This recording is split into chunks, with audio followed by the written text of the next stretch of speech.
नमस्कार, स्वागत है आप सभी का डीडी न्यूज के खास बुलेटिन एक्सप्रेस 100 में, जहां हम आपके लिए लेकर आते हैं राजनीति, मनोरंजन, देश, दुनिया, खेल और व्यापार जगत की सभी बड़ी खबरों को एक्सप्रेस यानी कि फटाफट अंदाज में। मैं हूं आपके साथ भावना नैयर। तो देखिए खबरें तेज रफ्तार से। लोकसभा चुनाव के शेष 3 चरणों के लिए प्रधानमंत्री नरेंद्र मोदी का मेगा प्रचार जारी है। प्रधानमंत्री की उत्तर प्रदेश में 3 और महाराष्ट्र में 1 जनसभा है। प्रधानमंत्री मोदी आज सबसे पहले उत्तर प्रदेश के बाराबंकी पहुंचे और एक जनसभा को संबोधित किया। प्रधानमंत्री ने कहा कि कांग्रेस के नेता ने कह दिया रायबरेली के लोग प्रधानमंत्री चुनेंगे। ये सुनते ही समाजवादी शहजादे का दिल ही टूट गया। बस आंसू नहीं निकले, लेकिन दिल के सारे अरमा बह गए। प्रधानमंत्री मोदी ने बाराबंकी में जनसभा को संबोधित करते हुए कहा कि सपा कांग्रेस वाले सरकार में आए तो रामलला को फिर से टेंट में भेज देंगे और मंदिर पर बुलडोजर चलवा देंगे। योगी आदित्यनाथ से ट्यूशन लो कि बुलडोजर कहां चलाना है और कहां नहीं चलाना।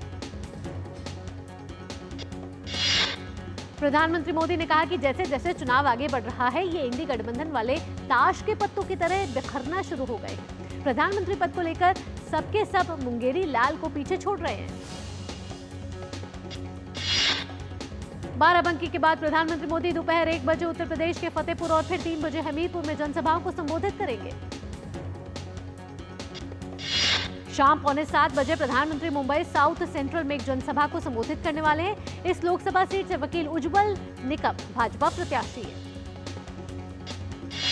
गृह मंत्री अमित शाह ने एक समाचार एजेंसी को साक्षात्कार दिया है। संविधान बदलने की अफवाहों के सवाल पर अमित शाह ने कहा कि संविधान बदलने का बहुमत हमारे पास 10 वर्षों से, हमने कभी ये प्रयास नहीं किया। बहुमत का दुरुपयोग इंदिरा गांधी के समय में कांग्रेस ने किया था। तथाकथित उत्तर दक्षिण भारत विभाजन पर केंद्रीय गृह मंत्री अमित शाह ने कहा, अगर कोई कहता है कि ये अलग देश है तो यह बहुत आपत्तिजनक है। ये देश का अब कभी भी विभाजन नहीं हो सकता। अमित शाह ने कहा कि कांग्रेस पार्टी के एक कद्दावर नेता ने उत्तर और दक्षिण भारत को विभाजित करने की बात कही और कांग्रेस पार्टी इससे इनकार नहीं करती। देश की जनता को सोचना चाहिए कि कांग्रेस पार्टी का एजेंडा क्या है। गृह मंत्री अमित शाह ने विदेशी मीडिया दुष्प्रचार पर कहा कि देश की जनता मैच्योर है और वही सही गलत जानती है। अब कोई भी मीडिया देश के चुनाव परिणाम को बदल नहीं सकता। अमित शाह ने साथ ही कहा कि देश की सुरक्षा, निरंतर विकास और एक स्थिर सरकार के लिए भाजपा को 400 सीट चाहिए। रक्षा मंत्री और वरिष्ठ भाजपा नेता राजनाथ सिंह ने कहा कि 2024 में भी नरेंद्र मोदी भारत के प्रधानमंत्री बनेंगे और 2029 में भी वे भारत के प्रधानमंत्री बनेंगे। राजनाथ सिंह ने कहा कि संविधान में सबसे ज्यादा परिवर्तन कांग्रेस ने किया है। संविधान की प्रस्तावना संविधान की आत्मा है। प्रस्तावना में बदलाव नहीं होना चाहिए। उसमें बदलाव करने का काम 1976 में इंदिरा गांधी ने किया। राजनाथ सिंह ने साथ ही कहा कि आरक्षण समाप्त करने का प्रश्न ही नहीं खड़ा होगा। आरक्षण की जो व्यवस्था चल रही है वो व्यवस्था यथावत चलती रहेगी। धर्म के आधार पर कोई भी आरक्षण नहीं होगा। विपक्षी पार्टियां देश की जनता को गुमराह करके उनका समर्थन हासिल करना चाहती हैं। अब की बार 400 पार के चुनावी संकल्प के साथ भाजपा का चुनावी प्रचार अभियान जारी है। भाजपा के सभी दिग्गज नेता और स्टार प्रचारक एक-एक सीट को जीतने के लिए एड़ी चोटी का जोर लगा रहे हैं।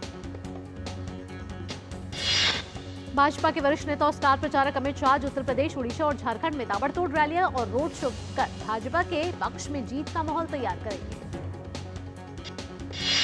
अमित शाह सबसे पहले उत्तर प्रदेश के अमेठी में भाजपा प्रत्याशी स्मृति ईरानी के समर्थन में जनसभा करेंगे, जिसके बाद वे ओडिशा के राउरकेला संसदीय क्षेत्र में भाजपा उम्मीदवार दिलीप रे के समर्थन में रैली करेंगे।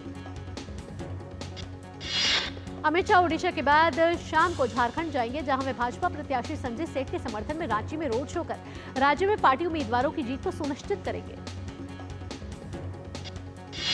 वहीं भाजपा के वरिष्ठ नेता और देश के रक्षा मंत्री राजनाथ सिंह आज उत्तर प्रदेश के बलिया में भाजपा प्रत्याशी रविंद्र कुशवाहा के समर्थन में एक जनसभा को संबोधित करेंगे और जनता से भाजपा उम्मीदवारों को जितवाने की अपील करेंगे। भाजपा के राष्ट्रीय अध्यक्ष और स्टार प्रचारक जेपी नड्डा आज ओडिशा के चुनावी दौरे पर रहने वाले हैं, जहां वहां राज्य की सभी लोकसभा सीट और विधानसभा में भाजपा की बहुमत की सरकार बनाने के लिए जनसभा करेंगे। नड्डा आज ओडिशा के काटा बांची में चुनावी जनसभा को संबोधित कर ओडिशा में पार्टी की जीत को सुनिश्चित करेंगे।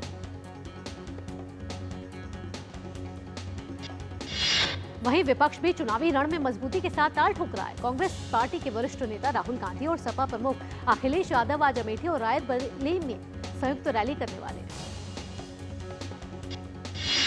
दूसरी तरफ कांग्रेस की महासचिव प्रियंका गांधी फतेहपुर में जनसभा कर पार्टी प्रत्याशी के हक में मतदान की अपील करेंगी। इस दौरान उनके साथ राजस्थान के पूर्व मुख्यमंत्री अशोक गहलोत भी मौजूद रहने वाले हैं। आप पार्टी के संयोजक अरविंद केजरीवाल आज पंजाब में अमृतसर से अपने चुनावी अभियान की शुरुआत करेंगे। दिल्ली के चांदनी चौक विधानसभा क्षेत्र से कांग्रेस उम्मीदवार जयप्रकाश अग्रवाल ने चुनावी प्रचार किया। दिल्ली की 7 सीटों पर 25 मई को मतदान होना है। आप पार्टी से राज्यसभा सांसद स्वाति मालीवाल ने अपने साथ हुए दुर्व्यवहार के प्रकरण में देर रात एफआईआर दर्ज कराई। एफआईआर में दिल्ली के मुख्यमंत्री अरविंद केजरीवाल के पूर्व पीए वैभव कुमार पर मारपीट के आरोप लगाए। दिल्ली पुलिस ने वैभव के खिलाफ एफआईआर दर्ज कर ली है। गुरुवार देर रात स्वाति मालीवाल ने दिल्ली एम्स में भी पहुंची, जहां उन्होंने अपना मेडिकल टेस्ट करवाया। स्वाति मालीवाल की एफआईआर के बाद दिल्ली पुलिस ने वैभव कुमार के खिलाफ मामला दर्ज कर लिया है। दिल्ली पुलिस ने आईपीसी की विभिन्न धाराओं के अंतर्गत मामला दर्ज किया है। स्वाति मालीवाल से मारपीट के आरोप पर एनसीडब्ल्यू ने दिल्ली के मुख्यमंत्री अरविंद केजरीवाल के सहयोगी वैभव कुमार को किया तलब। भाजपा प्रदेश अध्यक्ष वीरेंद्र सचदेवा ने इस मामले में मुख्यमंत्री अरविंद केजरीवाल को घेर लिया है। वीरेंद्र सचदेवा ने पूछा है कि जब सीएम आवास पर स्वाति मालीवाल के साथ ऐसी घटना घटी तो वो उस समय घर पर ही मौजूद थे। ऐसे में दिल्ली के मुख्यमंत्री ने एक महिला पर अत्याचार क्यों होने दिया?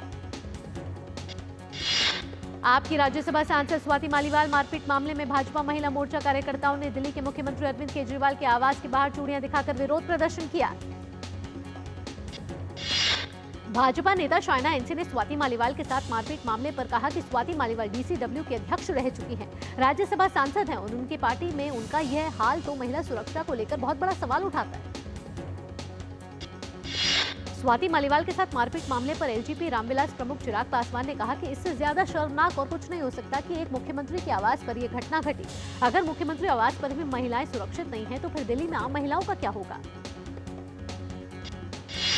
इस मामले पर भाजपा के आईटी सेल के प्रमुख अमित मालवीय ने एक्स पर पोस्ट किया है। अमित मालवीय ने कहा है कि स्वाति मालीवाल के साथ शायद इसलिए मारपीट की गई क्योंकि जब केजरीवाल को गिरफ्तार किया गया था तब उन्होंने कुछ नहीं बोला था। अमित मालवीय ने आगे कहा कि मुझे नहीं पता कि राघव चड्ढा का क्या भाग्य होगा जो लंदन से लौटने से इनकार कर चुके हैं। अरविंद केजरीवाल के बारे में बोलना तो छोड़िए। राजस्थान के उप मुख्यमंत्री प्रेमचंद बैरवा ने कहा है कि पूरे देश की जनता प्रधानमंत्री मोदी को तीसरी बार प्रधानमंत्री बनाने के लिए आतुर है। जन भावना प्रधानमंत्री मोदी और भाजपा के साथ है। कांग्रेस पार्टी के पास बस जनता को गुमराह करने, परिवारवाद, वंशवाद का विजन है। निर्वाचन आयोग ने आंध्र प्रदेश में चुनाव के बाद हुई हिंसा के मद्देनजर केंद्रीय गृह मंत्रालय को 4 जून को मतगणना के बाद भी केंद्रीय बलों की 25 कंपनियां प्रदेश में तैनात रखने का निर्देश दिया है। आयोग ने चुनाव के बाद हिंसा की घटनाओं पर राज्य के मुख्य सचिव और पुलिस महानिदेशक से अपनी नाराजगी जताई और कहा कि यह सुनिश्चित करने का निर्देश दिया जाए कि ऐसी हिंसा दोबारा न हो। पश्चिम बंगाल के संदेश खाली से महिला के साथ दुर्व्यवहार की एक और घटना सामने आ रही है। गुरुवार को एक महिला ने 3 लोगों पर घर के बाहर से उसका अपहरण करने की शिकायत दर्ज कराई है।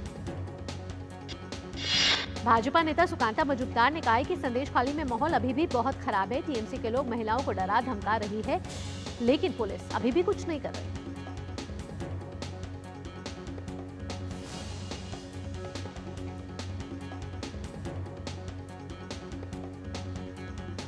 और आपको सीधे लिए चलते हैं सीआईआई, जहां केंद्रीय मंत्री एस जयशंकर संबोधित कर रहे हैं।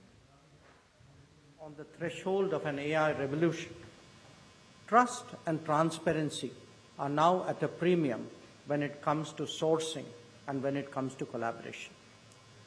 The challenge here is less that of multiplicity of the supply chain and more one of its integrity and of its origin. Where the digital and manufacturing domains meet, as they do in the world of semiconductors, the predicament is doubly acute. For India, these are challenges that, with the right leadership, are being converted into opportunities. Make in India can enable us to enter the global supply chains in a break from the past. The anxieties that stem from the COVID experience have been further magnified by the conflicts, tensions, and divides of our era. A decade and a half ago, the narrative was one of harmonious globalization, of peaceful rise, and of win-win situations. Even a few years ago, the prospect of significant conflicts on a prolonged basis was inconceivable. The Abraham Accords, for example, held so much promise. On key challenges like climate change and terrorism, the hope was that convergences would actually grow. SDG targets for 2030 actually appeared within reach. Instead, today, what is the reality we are staring at?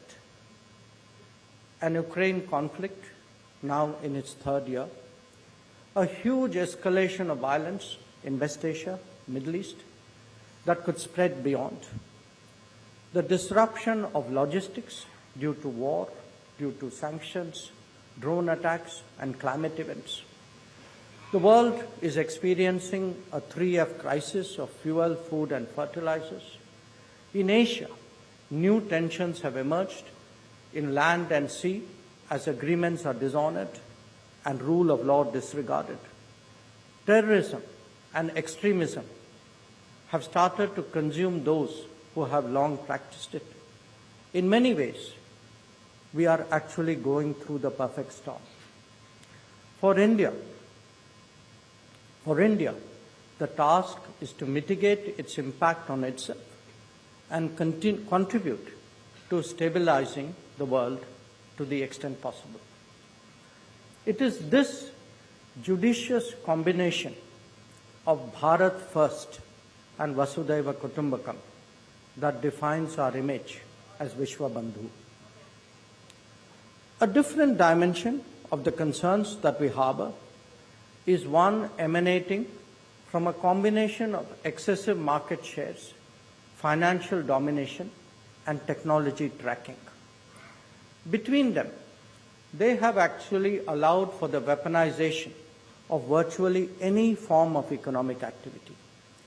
We have seen how both exports and imports, access to raw materials, or even stability of tourism has been utilized to exert political pressure. At the same time, the power of currency and the threat of sanctions have been deployed in the toolbox of international diplomacy. Quite apart from these conscious efforts, there have been collateral consequences of hard currency shortages and uncertain logistics. All these are driving countries to re-look at the working of globalization and to devise their own solutions. This includes exploring new partners. It includes creating shorter supply chains, building inventories, and even devising new payment arrangements. Each of these has some consequence for us.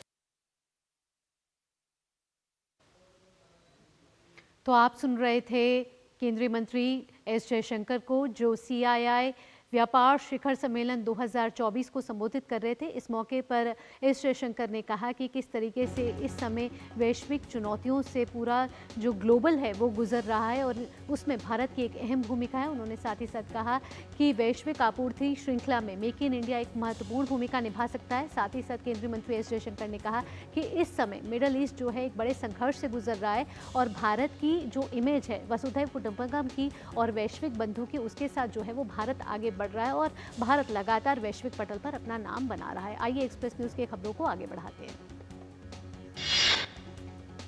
वहीं पश्चिम बंगाल के बशीरहाट से भाजपा उम्मीदवार रेखा पात्रा ने भी इस घटना को निंदनीय बताया। भाजपा उम्मीदवार ने कहा कि राज्य में महिलाएं असुरक्षित हैं और पुलिस का व्यवहार निराशाजनक है।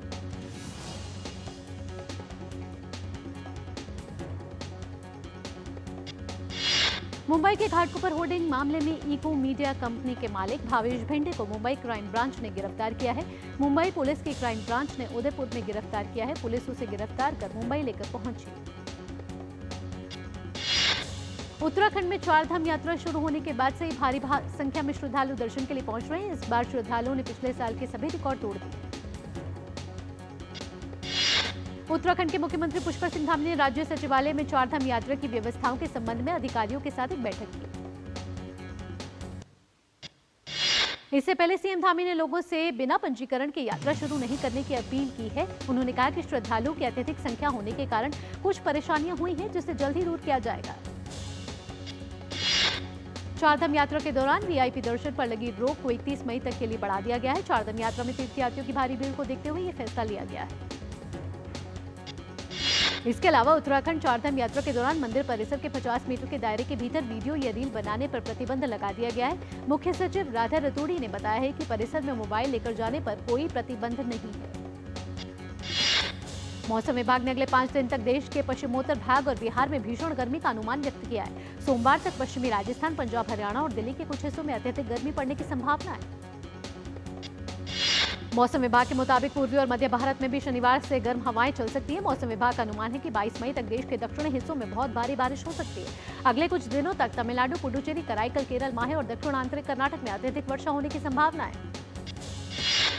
वहीं सिक्किम और अरुणाचल प्रदेश, असम और मेघालय में भी सोमवार तक अलग अलग स्थानों पर भारी वर्षा होने की संभावना जताई गई है। दक्षिण पश्चिमी मानसून के अगले 3 दिन के भीतर दक्षिण अंडमान सागर और दक्षिण पूर्व बंगाल की खाड़ी और निकोबार द्वीप समूह के कुछ हिस्सों में आगे बढ़ने की संभावना है। दिल्ली के तिलक नगर में अंधाधुंध गोलियां चलाने के एक शूटर को पुलिस ने एक एनकाउंटर में ढेर कर दिया। देर रात भलसवा डेरी इलाके में एनकाउंटर के दौरान पुलिस ने एक बदमाश को ढेर कर दिया। पुलिस के मुताबिक एक बदमाश को कई गोलियां लगी थी, जिसके बाद पुलिस टीम उसे लेकर अस्पताल पहुंची, जहां डॉक्टरों ने उसे मृत घोषित कर दिया। सेंसेक्स बढ़त और निफ्टी गिरावट के साथ खुला है। कल कारोबार के आखिर में हरे निशान के साथ बंद हुए ये थे सेंसेक्स और निफ्टी। वित्त मंत्री निर्मला सीतारमण ने दिल्ली के सीआईआई वार्षिक व्यापार शिखर सम्मेलन 2024 को किया संबोधित। वित्त मंत्री ने कहा कि आईएमएफ का अनुमान है कि 2023 से 2028 तक वैश्विक विकास में भारत का योगदान 18% होगा। भारतीय सॉफ्टवेयर कंपनी जोहो चिप बनाने के क्षेत्र में कदम रखने के लिए योजना बना रही है। कंपनी ने सरकार से मांगी मदद। कर्ज में फंसी दूरसंचार कंपनी वोडाफोन आइडिया का घाटा मार्च 2024 को समाप्त तिमाही में बढ़कर 7,675 करोड़ रुपए रहा। वोडाफोन आइडिया के सीईओ अक्षय मुंदड़ा ने कहा है कि कंपनी लगातार 11 तिमाहियों में प्रति उपभोक्ता औसत आय और 4 4G ग्राहकों में वृद्धि दर्ज की गई है।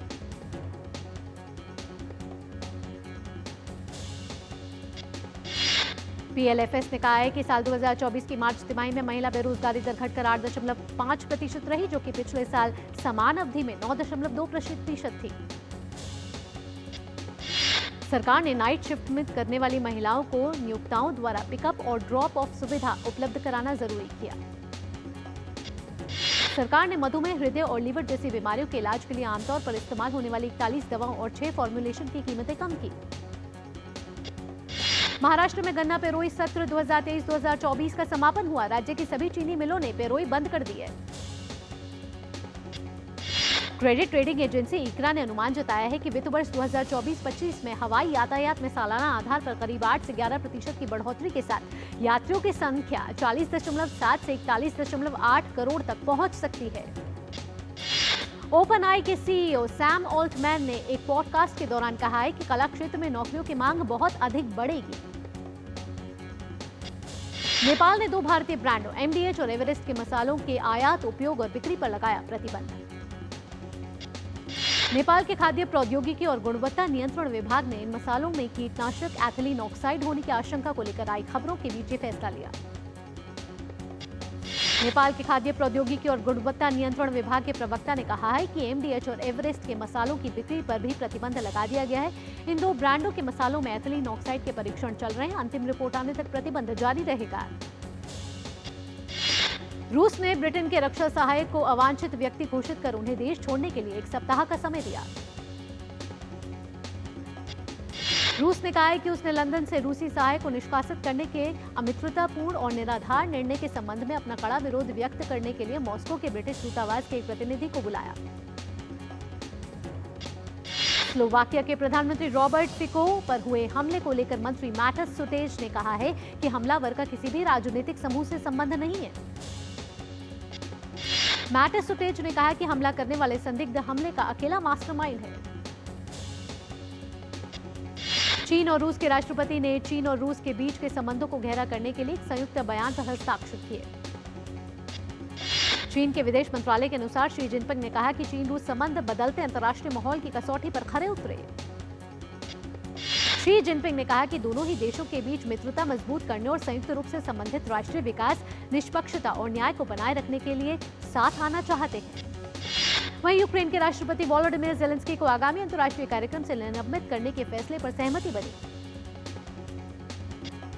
कोलंबिया के उत्तर में भारी बारिश के बाद एक निर्माणाधीन बांध टूट गया, किसानों को भारी नुकसान हुआ। लोकपाल कार्यालय ने कहा है कि बाढ़ से किसानों, मछुआरों और चावल उत्पादकों सहित तकरीबन 40,000 लोग प्रभावित हुए हैं। अमेरिका की उपराष्ट्रपति कमला हैरिस ने कहा है कि अमेरिका में निर्वाचित पदों पर भारतीय मूल के अमेरिकियों की संख्या उनकी बढ़ती आबादी को नहीं दर्शाती है।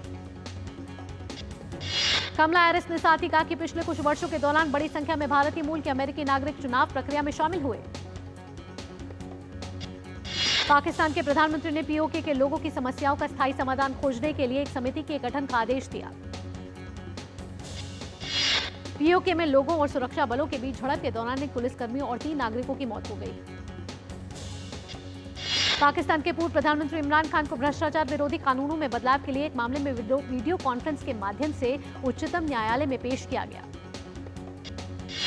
एलोडा कप मुक्केबाजी टूर्नामेंट में हिस्सा ले रही 4 भारतीय महिला मुक्केबाजों ने फाइनल में प्रवेश कर लिया है। मौजूदा विश्व चैंपियन निखत जरीन ने कजाकिस्तान की टोमोरिस मिर्जाकुल को 5-0 से हराकर महिलाओं के 52 किलोग्राम के फाइनल में प्रवेश किया। वहीं मीनाक्षी ने 48 किलोग्राम वर्ग में कजाकिस्तान की गुलनाज बुरीबायोवा को हराया। वहीं अनामिका ने तंगतार असेम को हराकर फाइनल में प्रवेश किया। मनीषा अपनी प्रतिद्वंदी के अयोग्य घोषित होने के बाद फाइनल में पहुंची। इंडियन प्रीमियर लीग में आज मुंबई इंडियंस और लखनऊ सुपर जायंट्स का आमना सामना होना है।